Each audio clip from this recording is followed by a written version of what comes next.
Speaking of bathroom, I remember this isn't really much of a story, but that was the worst time someone asked me for a photo. I was queuing up to take a shit at AX. I kid you not, right? Yeah. I'm taking a shit, and the guy. So you got to like line it because the fucking toilets are tiny in the AX convention center. Yeah.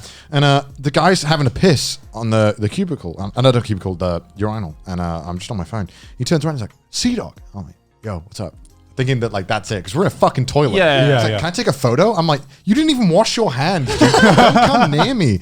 Like still zipping up his pants. And I'm like, "No, we can't take a picture right now. I'm about to take a shit in the toilet with other people pissing at the same time. It's filled, and I feel like I'm the asshole. Yeah. Because now everyone's looking at us, and I'm like, "Are you kidding me, dude?" I'm about to I've had a similar thing, but I was actually at the urinal. No. Yeah. Dick in hand. Yeah, Like, dick in hand, and I've been there. And the dude directly next to me was like, "Yo, Joey, what's up?" No. And I'm like, "Can you not see that I have my penis in my hand right now?" My stream would instant stop at that moment. I'd be like, I think mine actually got faster because I'm like, I'm pretty sure this guy's about to ask a photo. No. I'm not about to get a photo taken as I have a dick in my hand. You know? Because like I didn't know how to react to that because I remember the exact thing came. The exact same thing happened to me when I was in the urinal, and it's the case where there are like 5 urinals in a row, and I was in like the one at the end, and I knew something was wrong when a guy chooses the one right next to me, and I'm just like, here we go, here we fucking go. I saw Gigi's penis, guys. And I'm like, what? Why are you like? My first instinct is like, why are you standing in the urinal next to me? There are, if you're not a guy, there's an unwritten etiquette to like toilets where if the urinal next to you is like free and there's like more urinals other than the one next to you is free. Basic instinct. You don't go to the one next to the person already pissing. You don't want to be that creep. That's basic urinal etiquette. Yeah, you don't want to be that creep who's like, I don't want to look at his penis, but I want to look at his penis. I want to look at his penis. Yeah. So I finished my business, and for some reason he asked for a handshake. I'm like, can you at least let me wash my hands first, man? I want to touch the dick hand. Pretty sure that's how coronavirus started. So what was your like most like weird or strange convention experience before you were a YouTuber, like or before you met Gaunt? Is there like any weird stories? Say for example, like the first convention. I would say like actually it was probably I was doing like say voice acting online. I wasn't like massive at that point. I was a senior in high school, and I actually worked at the Maid Cafe at Anime Milwaukee. Of course you I did. did. Of course. Of course. Yeah.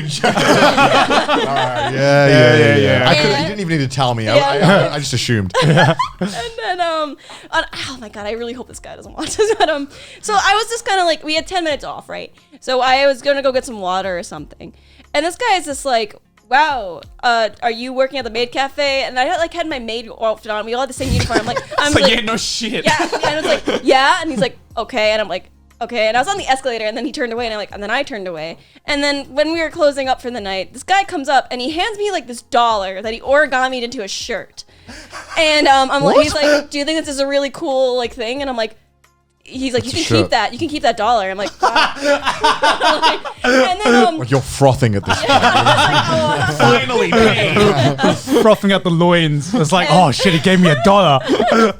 And then so I was just sitting down waiting for like to get my parents started, like waiting for the night to end. And then he just sat down, and then he just didn't say anything. And then like 20 minutes goes by, and I'm like, I'm gonna go in the back, and I stay there for 2 hours, and he's still there waiting. And so I actually had the manager go out and yell at him to get out, and I feel bad because he's actually really shocked. Like he thought I was genuinely gonna come out and be like, "When's our date?" And I mean, I guess that's not like the most creepiest thing. Like that doesn't sound like sounds kind of rapey to me. Yeah, that sounds hella rapey. But it was definitely something I look back and I'm like, I kind of feel bad, but another way, he probably could have been a bit better about it. I swear, like I don't know what it is about anime conventions that just turns anime fans into just monkeys. Like I don't know. I think it's just a lack, like a lot of young people and a lot of old people who lack social skills. Yeah. Not to be mean, but I think a lot of people who go to, there's a good chunk of people who go to anime conventions who don't really like, who Socially off. Yeah. They don't really socialize too much outside of, maybe playing games online. And I don't know. I feel like I think there's a lot of them who just assume that because you like the same thing as me, I can do anything with you and you'll be okay with it. I'm definitely glad that I don't know that when I was younger I didn't interact with people because I feel like I would have been weird. I'm kind of glad I didn't go to anime conventions that early as well, because like seeing how many stuff is coming out about the Smash community and stuff, I can only imagine what's happened in like anime communities. I can easily guarantee, based on what I've seen in private, like people do at anime conventions now, I can only imagine how bad I'm honestly it was surprised back the then. Smash convention was called out before the anime convention scene. Because Yeah. I'm sure there's horrible stories that go behind the scenes. I think the problem is with anime conventions, a lot of the time it's like not like the celebrities, like the organizers sometimes just speculating. And like, I mean, there are stories of that as well. and it's kind of hard to. Yeah. It's kind of hard to. It sucks, but like cancel someone who no one cares about. Yeah. You know what I mean? Like Sure. when you cancel like a community like Smash, you've got like these big names, right? And when you bring it out, it's like I cared about that person. Yeah. But it's like, dude, the event organizer of XCon in your area is a rapist. And It's like, who? who? Who? Who's that? Like, is the con still on though? Like, it's bad. Is the staff okay at least? It's bad. I mean, I'm not trying to make light of any of that. I mean, it's really fucked up, but I mean, it's kind of how it is, right? It's unfortunate.